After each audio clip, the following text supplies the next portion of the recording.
नागपूरकडून जबलपूरकडे जाणारा DL1 LAQ 4542 क्रमांकाचा truck सकाळी पवनी उडान पुलावरून जात असताना चालकाला अचानक झोपेची डुलकी आली। या वाहनावरील नियंत्रण सुटले आणि समोर देवलापारच्या दिशेने जात असलेल्या रोड रोलरला ट्रकने जोरदार धडक दिली आहे।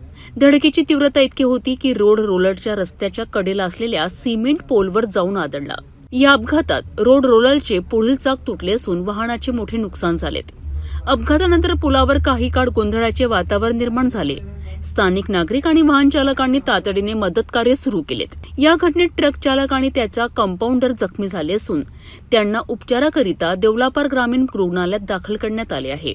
हा अपघात उडान पुलावर घडूनही 2 वाहने वेळेवर थांबली, त्यामुळे ट्रक किंवा रोड रोलर पुलावरून खाली कोसळण्याचा संभाव्य धोका टळला आणि मोठी जीवितहानी होण्यापासून बचाव झाला। घटनेची माहिती मिळताच देवलापार पोलिसांनी घटनास्थळी धाव घेत पंचनामा केला असून अपघाताचे नेमके कारण आणि इतर बाबींचा तपास सुरू आहे।